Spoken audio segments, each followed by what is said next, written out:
J'en ai pas encore parlé, mais ma région préférée de France, c'est le Massif central. Non pas que toutes les villes du coin soient parfaites, certes. Je pense que personne ne comprend ce que tu vis vraiment. Alors tu penses celle qui remplace tes cris. Et pour commencer le Massif central, on part en Haute-Loire, l'un des plus beaux départements de France, les ravins de Corbeul, les gorges de l'Allier, la passerelle du Lignon et tous les lacs volcaniques aussi. Et la capitale, Le Puy, la plus belle ville d'Auvergne. Et Maxime, c'est lui qui va nous présenter la préfecture et la plus grande ville du département, le Puy-en-Velay. Bon, j'y suis né, j'y ai vécu et j'y vis encore. Pour nous jeunes, c'est un vrai point de rassemblement, c'est une ville hyper vivante, on a des fêtes super, des paysages magnifiques, bref, un cadre idéal pour y vivre et grandir. C'est génial.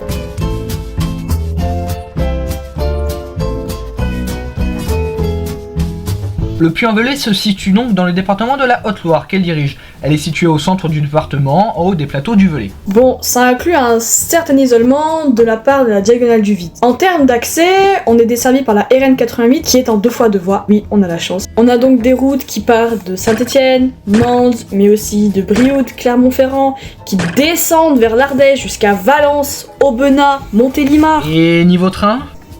C'est une autre histoire. Mais pas de train, pas de panique, car SNCF, en sachant que le Puy est très très bien desservi par car. TUDIP, les navettes gratuites, franchement, on peut aller partout dans le Puy, même si on n'a pas de voiture, et ça, franchement, c'est génial. La Loire prend sa source pas très loin d'ici, et c'est encore ici un tout petit bébé. Elle passe presque sur la commune, mais ouais non, en fait pas du tout. Par contre, la Borne arrose le nord de la ville, un petit affluent de la Loire. La commune en elle-même n'est peuplée que de 18 000 habitants, mais la ville est complétée par d'autres communes qui en font la même grande ville. À toutes réunies, elles forment une seule grosse ville de 38 000 habitants.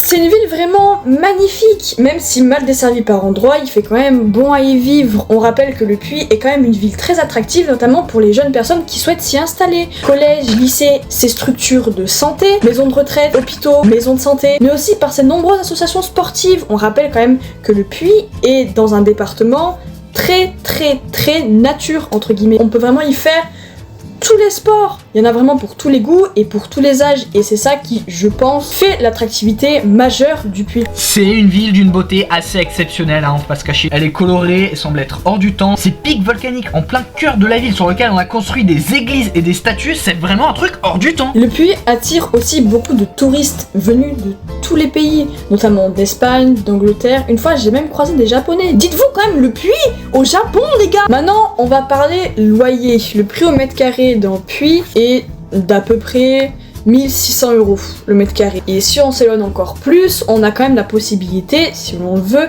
d'acquérir une maison avec un grand terrain. Là où c'est d'autant plus étonnant, c'est que même si la ville est en plein milieu de la diagonale du vide, c'est une ville super vivante qui respire avec plein de fêtes, il y a une mentalité assez cool. Le peuple gaulois qui vivait ici était les Vélaves et les Arvernes.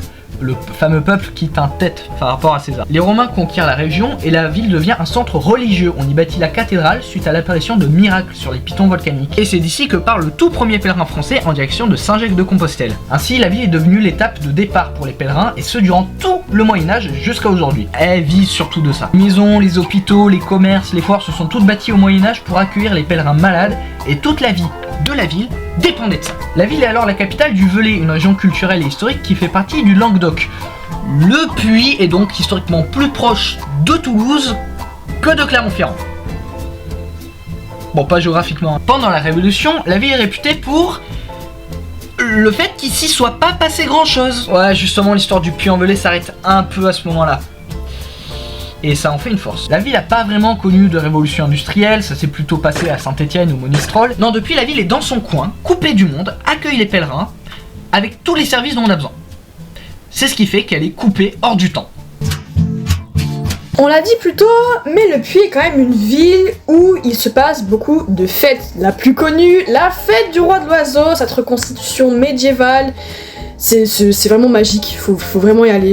Moi je le fais tous les ans et c'est génial. On a la dentelle, la lentille, les brebis noires du Velay aussi. On a aussi le Saint-Jacques qui passe. On peut partir du Puy, mais on peut partir de plus haut aussi. Mais le Saint-Jacques passe par chez nous et le Stevenson aussi. Que dire de mieux? Puis moi, tout ce que j'ai à vous dire pour cette 20 vidéo, c'est vraiment venez au puits, par pitié. Le printemps, l'été, c'est magnifique. Venez pour les fêtes du roi de l'oiseau, c'est en septembre, je connais pas les dates, mais par pitié, venez. Vous découvrirez un monde totalement hors du temps. Cette ville, vraiment, ne rentre pas dans les codes, je pense, d'une ville classique, et c'est ça qui fait tout son charme. Vous avez vu la cathédrale même? Vous avez vu la cathédrale du Puy? Les gars, aiguille, il y a une église sur un volcan. Qui a eu cette idée aussi de créer le rond-point des lentilles? Qui a eu l'idée de poser 2 lentilles sur un trône au milieu d'un rond-point?